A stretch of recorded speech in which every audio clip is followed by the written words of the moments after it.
everybody. Welcome in to another episode of Sports Talk for You. Yesterday, we had an exciting show with Seth Greenberg to talk college basketball, college football. Today, we have another college basketball analyst. He is well known here around Wichita. Welcome in, Jay Bilas. Yeah, it's Bilas. Bilas, sorry. How you doing? Pretty good.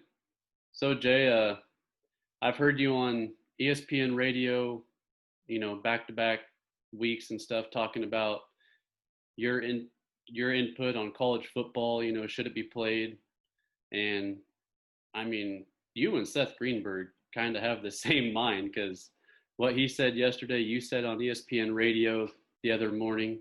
So go ahead and just give everybody your input. Should it be played? Should it not be played?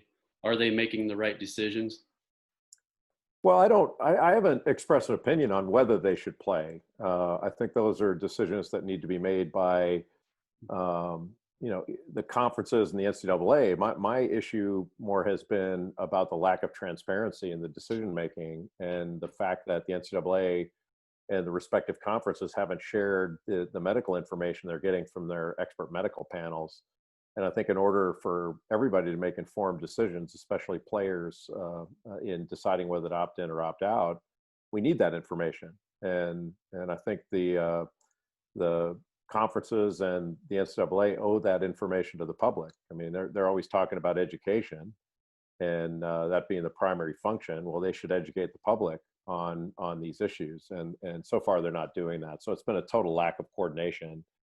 And look, it's difficult because things are changing, and I think they expected to be in a better position than they're in. But I think there's a lot of shifting of responsibility. The NCAA say, "Well, we don't have any authority over football." Well, they absolutely have authority over football. They can put mandates in that make it impossible to play, and arguably they may have done that. But I think you need to have the medical information in order to make that informed judgment. And we certainly haven't seen that. We've seen a little bit better the last few days, where Dr. Brian Hainline has been out talking. You've had Dr. Carlos Del Rio talking a little bit, but it's been very, very little. Yeah. Now, do you think, because I mean, in my opinion, it'd be kind of hard, but do you think college football could go with the bubble type situation? Or do you think that would be hard with football, meaning that they can only play on Saturday or Sundays unless they play on Thursday or Fridays too? I mean, do you think a bubble would work for college football? Well, they're already doing that on campus. So a number of the Power 5 conference teams are isolated on campus. So if you're doing that on the respective campuses, you've really limited a lot of risk and exposure. And it's absolutely workable. The question is, can you do it with all the testing and all that to make sure that you have some certainty when you're going in, at least a reasonable degree of certainty when you're going into a game? I think it'll be much easier to do bubbles in basketball because you play multiple games, and you can start it once school ends. And so you could have a solid month in a bubble environment where you could play a whole bunch of games when the players aren't even in school. So I don't think that would be a major problem. The problem will be you'll have to have small regional bubbles to play your conference schedule, and then they're going to have bubbles for the NCAA tournament. So it's absolutely doable. It's a little more difficult in football, and I don't think they're going to be able to accomplish it. It's just going to be the isolation of players on campus, and most every campus is doing that. You got some campuses where players are football and basketball players are being housed in hotels, having their own rooms in hotels, and they're basically let out only to play. Hey, Jay, were you shocked, just like I am, because I'm a Pac-12 fan, I'm an Arizona Wildcat fan, were you shocked that the Pac-12 canceled the football season? No. I mean, we'd all heard that was coming with both the Big Ten and the Pac-12, so I wasn't shocked by it. But the Pac-12 does have some different circumstances that some other leagues aren't dealing with, and that is sort of the level of spread in their geographic footprint. Like both California and Arizona, the spread is considerable of COVID-19. and you have an awful lot of difficulties based upon government restrictions. So I'm not even sure that teams in the state of California could have even practiced. I don't know that exactly. I haven't been following it to that level, but I know that there were some difficulties there. So I don't know if you guys read that 12-page document that the Pac-12 put out the day that it canceled football. It canceled fall sports and basically said nothing until the new year. So there's no non-conference basketball before January 1 for Pac-12 teams. But basically what the 12-page document said was because of that sort of spread in that geographic area and the fact that they didn't believe that they would be able to test, the testing wasn't available for them, that it would be too difficult to go forward and play. So it's not like the Big Ten or the Pac-12 made unreasonable decisions.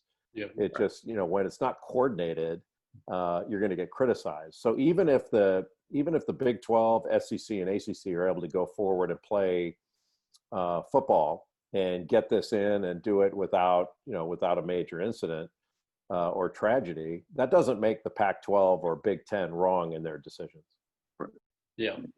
Now to move ahead to college basketball, because this is boggling my mind. So if college basketball was to do conference-only games, which that's the talk right now, starting in January, depending on how NFL, college football goes, how would that affect these mid-major teams not having these non-conference games come March Madness? Would it pretty much just be win the tournament to get in for them, or how would that work? Well, we don't know that we're going to have a 64 or 68 team tournament to begin with. There's already been discussion that you have to have a smaller tournament, so it might only be 32 teams.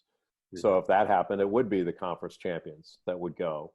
And then you would have, I'm sure you could have something where there would be at-larges, or you would take some conference champions and not others, based upon, where they're ranked or whatever power rating they would have. Look, it's going to be different. But I think it's doable. And the question is, do we want to complain about the fact that the tournament's going to be different this year, or do we want to have some semblance of a national championship competition?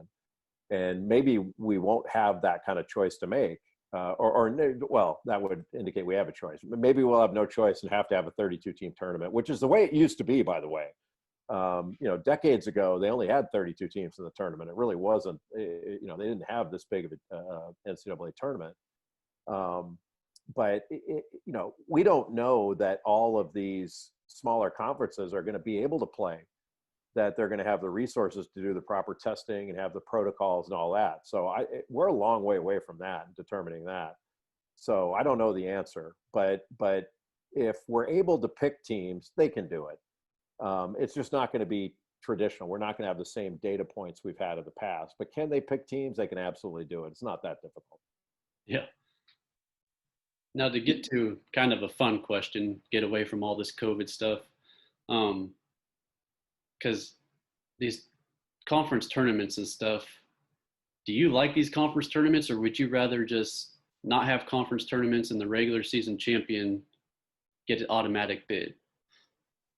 I don't really care. I like competition, so I really enjoy the tournaments. Now, whether there's an automatic bid on the line, or teams feel like they're playing for their tournament lives to try to get their resumes better, I don't think it's an ideal system. These tournaments are played for money, because most of the Power Five, those things are decided anyway. And the conferences have become so big that it really doesn't do some of the teams that are on the bubble any good to win the first couple of games. They got to win a semifinal game or get into the final in order to move the needle. What I've always felt like should happen is the postseason tournaments, the conference tournaments, should only be for the automatic bid. Like, that's all that gets decided. And the data used by the NCAA Tournament Selection Committee, I think all the selections for the at-large teams should be made on after the last day of the regular season and before the conference tournaments start. And then they put in the automatic qualifiers and knock teams out of the field that way. I don't think the Power Five conferences should get basically extra bites at the apple at the end of the season to try to get in the tournament, when really the smaller conference teams don't have any opportunity to get quality games at that point in the year. If we want to make the regular season count for something, let's seed the at-larges as soon as the regular season's over and base that solely on the regular season. Then you play your conference tournament, you determine who the automatic qualifier is. It's pretty simple. Yeah. Do you think, like, I don't know, a part of me wishes like the regular season champion, I think they deserve like the week off or something. My theory is, do you think that it'd be cool, if you won the conference, then they get that just bye week and watch all the other teams in the conference just play? You can do that if you want to. I mean, as you guys probably know, the automatic qualifier is determined by the league. So each conference determines its automatic qualifier. For years, the Ivy League, the regular season champion went. And now they have a tournament because they like money too, it turns out. Yeah. Even though most of the schools in the Ivy League are basically investment banks, more than they are universities. But look, if the ACC wanted to award their automatic bid to the regular season champion, they could do that. If they could do it by tournament, they could arm wrestle, they could have a raffle, they could do whatever they want. And so when people say, well, it should go to the regular season champion, that's fine. That's a great perspective to have. But I mean, it's not it's not hard to figure out why they all do tournaments. One is the money, because they make a substantial amount of money by having the tournament. And the second is it gives a extra life to a team to be able to get into the NCAA field by having a good week. Maybe they're building toward the end of the season and they're a much better team at the end than they were in the middle and the beginning. And it just gives them another chance. And we've seen it before where, what Georgia one year wins the SEC when they had no shot of getting in. It doesn't happen very often, especially with the size of these leagues now, because if you're a middling team, you're going to have to win 5 games to win your automatic bid. But obviously you have 350 some Division I teams. There are a lot of teams that are living on hope without reality creeping in. Otherwise they wouldn't be in Division I. Yeah. Hey, I have a question for you to kind of change gears and stuff. Being an Arizona fan, I know that the whole FBI thing, put a black eye on the school and what have you. But where do you think that's going to lead? Do you think Sean Miller at the end of the day is still going to have his job at Arizona, or do you see him leaving? Same thing with Bill Self at KU. Well, if they've got their jobs through now, I don't see how they lose them. So, I think all these schools have made it pretty clear where their priorities lie. So I don't see that, that changing. Do you think that it's more the shoe company's fault in trying to, sway these kids to different universities, or do you think it's the coaches who allow it somewhat to happen? Like, where do you see the problem mainly lying? Well, it depends on if you think there is a problem. The problem is the NCAA has rules that prohibit athletes from being paid. So however the delivery system is run, whether it's through boosters paying them or a shoe company provides some money or the coach facilitates the money. Look, we've had an underground economy in college sports for decades, 50, 60 years. I mean, it was going on when I was in school. It's going on now. The delivery system changes, but the money's still changing hands. So if you think commerce is a problem, like I don't think commerce is a problem. I don't think it's, I have no problem with players getting paid, but it's against the NCAA's rules. And so when you get caught doing it, like I have no problem with it happening, but when you get caught, don't tell me it didn't happen. And that's sort of my stance on it. and that doesn't mean that people should be treated unfairly by the NCAA just because they got caught too. Like the NCAA has to follow its own rules in enforcement and adjudication. So I'm not suggesting that, just because somebody gets caught doing something that they should have the book thrown at them without due process.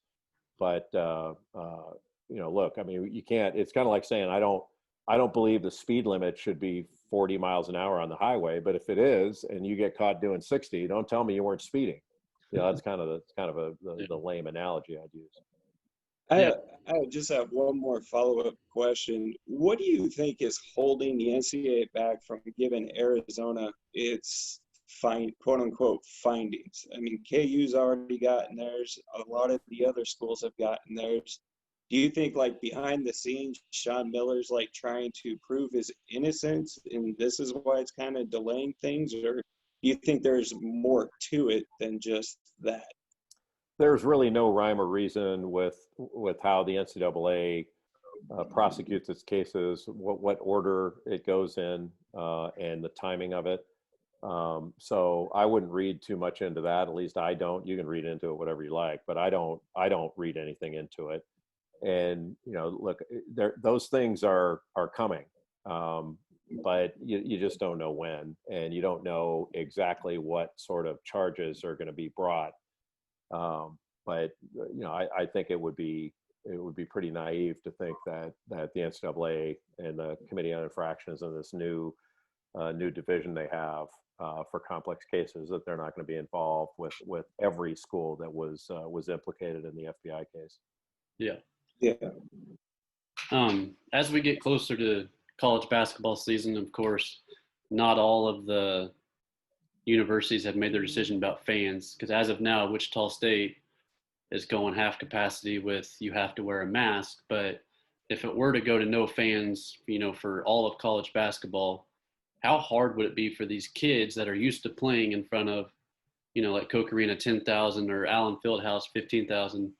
How hard would it be for these kids to just play in an empty stadium with no cheering, no crowd noise, nothing, when they're so used to playing in a packed house?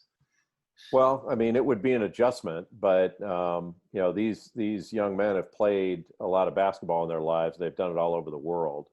So there's no fans at practice, and they play their tails off in practice. They have all kinds of scrimmages they play in. So I don't think from a competitive standpoint it would be that big of a deal. It'd just be different, and it'd certainly be different to watch. But they'll get used to it. I mean, there's not gigantic crowds at some of these spring games in football, and they still play hard. So to me, that's not that big of a concern. And it's kind of like we were talking about before with the tournament, whether it's 64, 32, whether you have the normal data you would have, we're going to have to make some adjustments. So what's the alternative? No fans, we don't play? I mean, that would be kind of silly. So you do what you can do. I mean, the fun part is you're going to hear a lot of talking on the court, so you'll actually hear the coaches talk. And we know. Well, that's what they said. That's what they said in the NBA, and they pump crowd noise in. Yeah. So, we thought that, and we didn't get it. So for me, it's all fine. I mean, they can pump crowd noise in if they want to. I wasn't crazy about that idea when I first heard it, but watching the NBA games, I was watching the playoffs the last couple of days, and it's kind of cool. So it doesn't bother me at all. The fact that you're seeing, I think the NBA playoffs are going to be great. They've been really good just in the couple of days they've been on. And, so you got games on at 1 o'clock in the afternoon all the way through the evening. It's fantastic. And I've been watching baseball, and they're pumping in crowd noise, and it doesn't bother me a bit. So my sense is it's not going to bother us in college ball either. Yeah. Speaking of the NBA playoffs, sorry, Adam, I got one more question for him. Oh, you're fine. Of course, being a Wichita State fan and here in Wichita, and how we miss Fred VanFleet so much. I mean, just the way that this guy has grown, and to do what he's doing right now in the playoffs for Toronto after being undrafted. Do you think these teams are just looking at themselves saying, how in the world did we pass this guy up?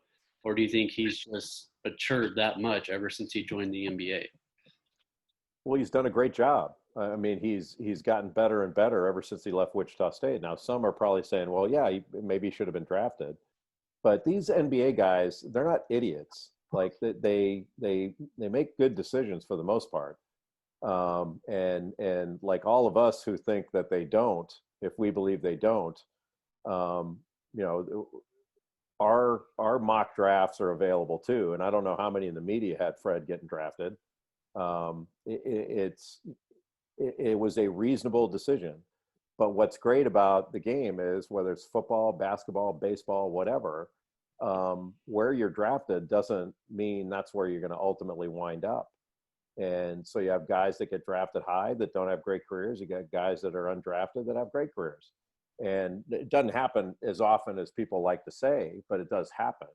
So I think it's just sort of a great thing for Fred. And you know, he's proven what an outstanding player and competitor he is. But you know, it's kind of funny. Like you don't hear any coaches saying what an amazing job that the NBA has done in developing Fred VanVleet.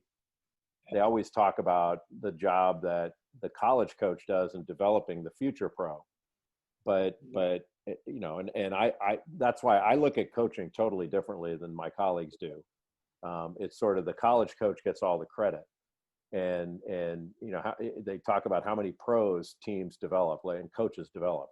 And they're like, well, how come nobody asked, well, how many pros did the NBA develop? How many all-stars did they develop? You know, how many championship caliber players did they develop? Because the argument really with Fred is, look how much better he got as a player after he left college. Yeah. But he did, you know, Greg Marshall did an extraordinary job coaching him, and Ron Baker and all those guys. But it's just sort of this mindset we have in college that, you know, nobody ever talks about how the high school coach developed the players, all the college coach. And they talk about how many pros they develop, and it's kind of silly. Maybe it's because of the recruiting aspect of things that's where it goes. But you know, I'm not hearing anybody give the NBA credit for developing Fred. Yeah, I mean, I miss watching that guy out here at Coke Arena. It was just fun going to games, knowing he was gonna come out and shine like a star. So, all right, Adam, go ahead with your question. Hey, I have a question for you. When you do your 94 feet with Jay Bilas, who have you enjoyed getting to know the most out of everybody that you do the walks with? It's a good question. I don't know how much I really get to know somebody and you know, walking Right. 94 feet. Right. You know, it's just a fun thing. But I know most of the players and coaches before I do that. So especially the coaches, I know all those guys, been knowing them for a million years. But it's been a lot of fun with it. I mean, I did one a few years ago with Bryce Johnson in North Carolina, and he was so much fun. And so that's really the fun part of it, is when you get to, you know, some of the players' personalities come out a little bit more than normal, or that they've had the opportunity to show. And every once in a while, you know, you'll get a thing where you can. I'll always ask their teammates beforehand. All right, I'm doing 94 with this guy. You know, tell me what should I ask him? Like, anything that would get a laugh out of them or throw them off or have some fun with them. And sometimes they come up with stuff. Other times they don't. It's just kind of hit or miss that way. All right, one last question before we let you go, Jay. I have to ask this, because I know you came here to College Game Day back in, I believe it was 2014, Wichita State, Northern Iowa. What's probably the best arena that you've been in College Game Day? Well, it's a good question. I think the best one we've had for Game Day has been Kansas. Allen Fieldhouse. There's just something about that place for Game Day that's been great, and it's great for games too. And then we had one experience at Rupp Arena, Kentucky, 2010, where the whole arena was filled. So there's 22,000 people there for a television show. I was blown away by that. And during the show, when John Calipari, Reese Davis was interviewing John Calipari, and he asked him the first question, and Calipari just kind of goes, all right, wait a minute. And he, you know, you'd be heard over the loudspeaker in the arena, and he says, how many people here don't have tickets for tonight's game? And it seemed like every hand went up. So we were guessing afterwards that there could have been upwards of 35, 40,000 people that came through that building that day. Man. Well, Jay, awesome. we want to thank you for your time. Sorry it was last minute today. I just want to thank you for taking time out of your day and being here with us. And it was great meeting you and talking with you. Great being with you guys. Thanks for having me. Thanks, Jay. Thanks. All right, guys, that's going to do it for our show today. Go ahead and hit the subscribe button, the little red subscribe area there at the bottom of your screen. And we will have some more shows coming up next week. I will be doing more recaps on the Royals Red series. Right now, Royals are up 3-0, so that's a good sign. And we will see you guys next time. Thank you.